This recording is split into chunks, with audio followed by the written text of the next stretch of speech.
Episode kali ini, karena berhasil memenangkan kompetisi adu kehebatan memanah, sesuai perjanjian, Sean langsung mendatangi Uttam dan memintanya menepati janji, bersujud di kaki Karna.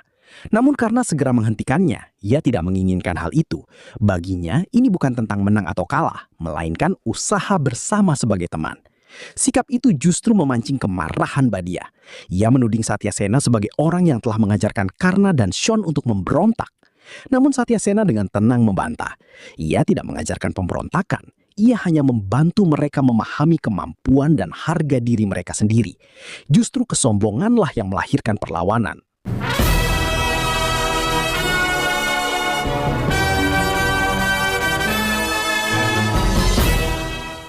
Badia mulai mengumpulkan para ksatria. Mereka merasa tidak terima. Bagi mereka, jika Karna tidak dihukum, kehormatan para ksatria akan runtuh. Namun tidak semua setuju. Ada yang mengingatkan bahwa selain busur dan panah, hari itu mereka juga telah melihat kemampuan luar biasa Karna, bahkan sesuatu yang bersifat ilahi. Sebagian lainnya mempertanyakan, mengapa harus takut pada seorang anak kecil? Badia tetap pada pendiriannya. Baginya, ancaman harus dihentikan sejak awal. Jika hari ini Karna dibiarkan memegang busur, maka suatu hari ia bisa mengguncang kekuasaan.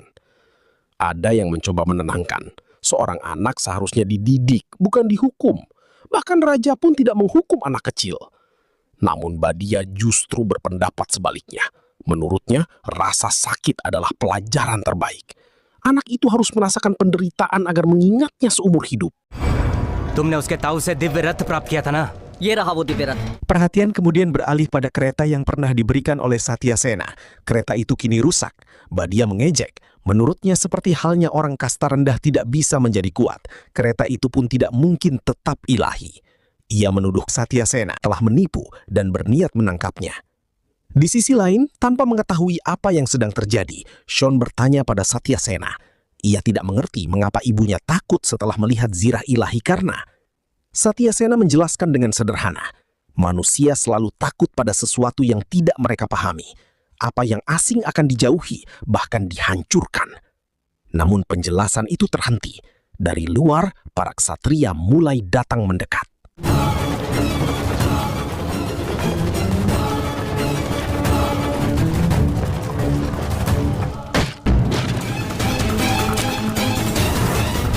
पकड़ लो इस पाखंडी को। Badia langsung memerintahkan para ksatria untuk menangkap Satyasena. Ia menuduhnya sebagai penipu yang menjual kereta palsu dengan mengatasnamakan kereta ilahi. Satyasena menolak tuduhan itu. Ia menegaskan bahwa kereta tersebut memang ilahi. Bahkan Badia sendiri telah melihat cahaya yang keluar darinya. Namun Badia tidak peduli. Ia tetap memerintahkan penangkapan. Keributan itu membuat Adirata dan Rada datang. Dengan cemas, Adirata menanyakan kesalahan apa yang telah dilakukan Satyasena. Badia menjawab dingin, Satyasena telah menipu dengan menjual kereta ilahi palsu. Adirata mencoba menyelesaikan dengan damai. Ia bersedia mengembalikan uangnya agar masalah selesai. Namun bagi Badia, ini bukan soal uang, melainkan soal keadilan. Ia tetap bersikeras agar Satyasena ditangkap.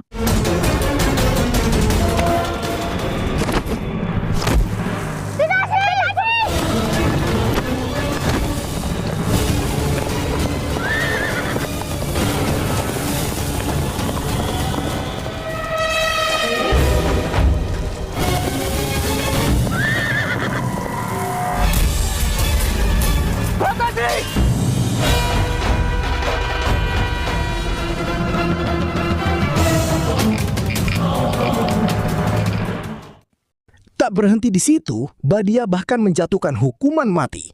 Satyasena mencoba melawan secara logika. Jika memang bersalah, seharusnya ia dibawa ke hadapan raja, bukan diadili sepihak seperti ini. Namun Badia justru menyatakan bahwa kekuatan adalah keadilan itu sendiri. Lalu ia memberikan syarat, jika Satyasena berjanji bahwa Karna tidak akan pernah menyentuh busur dan tidak akan menunjukkan keilahiannya, maka nyawanya bisa diampuni.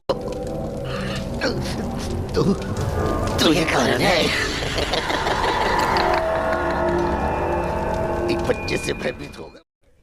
Saat itulah Satyasena akhirnya memahami tujuan sebenarnya. Bukan keadilan yang dicari, melainkan ketakutan terhadap Karna. Badia membantah.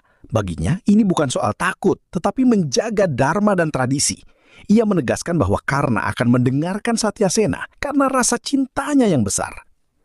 Karena itu, ia menuntut janji. Jauhkan Karna dari busur atau nyawa Satyasena menjadi taruhannya. Namun Satyasena menolak. Ia tidak sanggup merampas kebahagiaan Karna. Baginya kecintaan Karna pada busur sudah menjadi bagian dari dirinya. Lebih baik ia mati daripada memadamkan masa depan anak itu. Ia menyerahkan penghakiman pada Tuhan.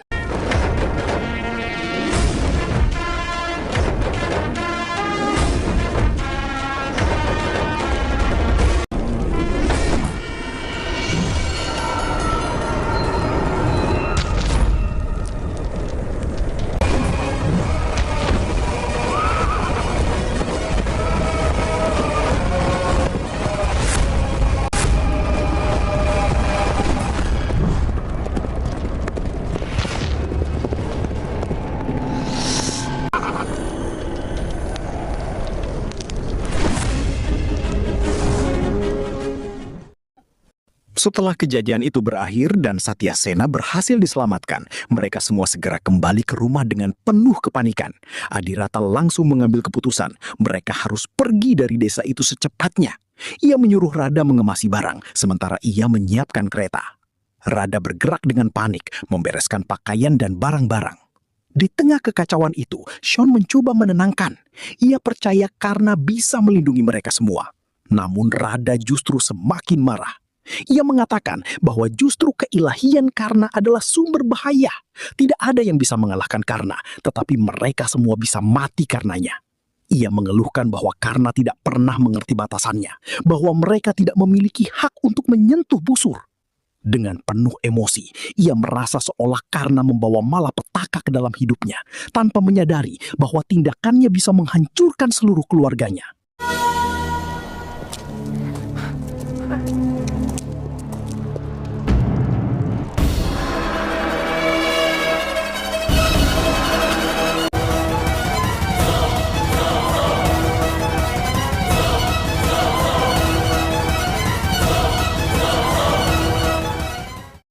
Saat Adirata dan keluarganya hendak meninggalkan desa, mereka mendapati Badia dan para ksatria telah mengepung jalan keluar. Adirata segera maju dan bersujud, memohon ampun dengan suara gemetar. Ia mengakui bahwa mereka hanyalah orang lemah yang tidak pantas menantang kaum yang lebih kuat. Rada pun ikut memohon, berharap kemarahan itu mereda. Namun wajah Badia justru semakin keras. Baginya, kesalahan itu tidak bisa dimaafkan. Anak seorang kusir telah berani mengangkat busur.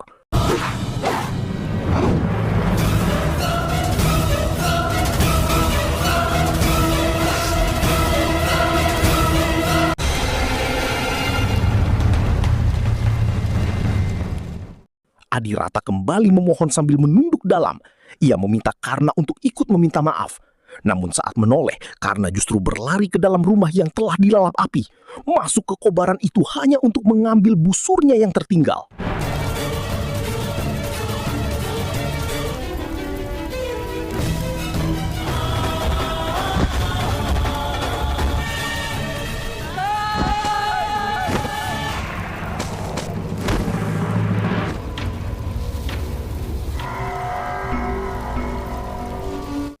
Adirata panik. Ia kembali memohon kepada Badia agar menyelamatkan anaknya.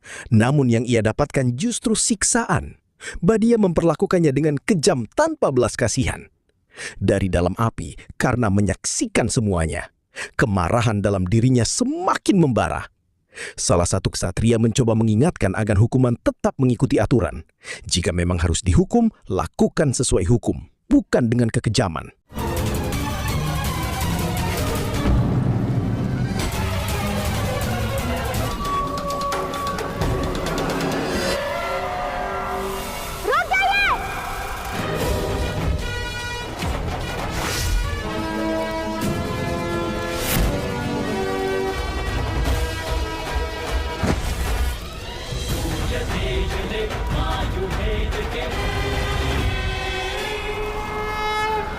Karna keluar dan langsung menghadapi Badia. Dengan tegas, ia memohon agar pamannya, Satyasena, tidak dibunuh. Ia bahkan menyerahkan busurnya sebagai ganti. Ia bersedia meninggalkan busur itu. Badia menatap tajam, memastikan sumpah itu. नहीं करूँगा।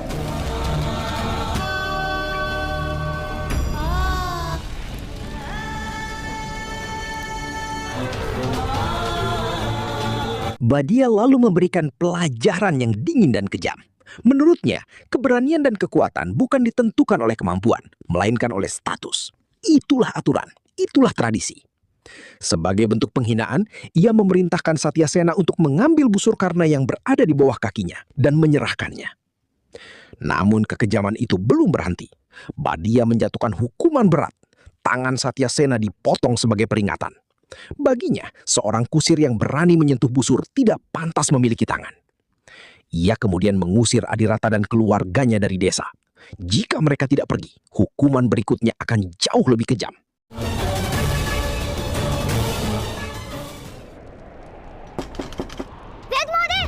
Karena berlari menuju rumah tabib, memohon dengan putus asa, ia meminta agar tabib segera ikut bersamanya karena nyawa pamannya dalam bahaya. Namun tidak ada yang mau membantu. Ia berpindah dari satu rumah ke rumah lain, mengetuk pintu warga, memohon pertolongan. Tetapi satu persatu pintu tertutup rapat di hadapannya. Tidak ada yang berani keluar. Dengan suara hampir putus, karena terus memohon, memanggil siapa saja yang bisa menyelamatkan pamannya. Ia mengingatkan bahwa menyelamatkan nyawa adalah tugas seorang tabib. Namun tetap saja, tidak ada yang berani melangkah. Akhirnya, seorang tabib muncul. Ia tidak datang untuk menolong secara langsung, hanya memberikan obat dari kejauhan. Ia menyuruh Karna mencuci luka dengan air perasan daun nim dan menggosokkannya agar rasa sakit berkurang. Setelah itu, Karna diminta membawa pamannya ke desa lain. Saat Karna bertanya mengapa ia tidak ikut, tabib itu menjelaskan dengan berat. Tidak ada yang bisa bertindak bebas di bawah kekuasaan para atasan. Mereka semua telah diperingatkan untuk tidak membantu keluarga Karna. Melawan perintah itu sama saja melawan seluruh kekuasaan. Dengan terpaksa, tabib itu menyuruh Karna pergi.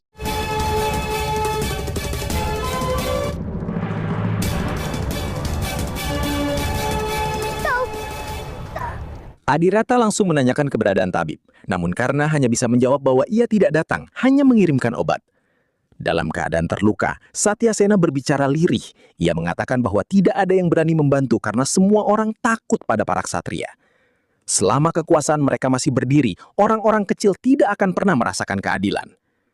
Melihat penderitaan pamannya, ingatan Karna kembali pada semua kebaikan Satyasena, semua kasih sayang yang pernah ia berikan. Ia juga teringat kata-kata pamannya tentang kekuatan yang tidak hanya terletak pada tangan, tetapi juga pada kaki. Lalu bayangan ucapan Badia terlintas bahwa kekuatan ditentukan oleh status. Dan kembali, kata-kata pamannya menggema dalam pikirannya. Selama kekuasaan itu berdiri, kehidupan mereka akan terus tertindas. Perlahan, tekad Karna berubah menjadi kemarahan. Saat Karna hendak melangkah pergi, Adirata menahannya dan bertanya kemana ia akan pergi. Dengan suara tegas, Karna menjawab, ia akan menghancurkan kekuasaan itu. Ia ingin mengakhiri semua yang membuat mereka hidup dalam bayang-bayang. Adirata mencoba menghentikannya. Ia tahu mereka tidak akan mampu melawan.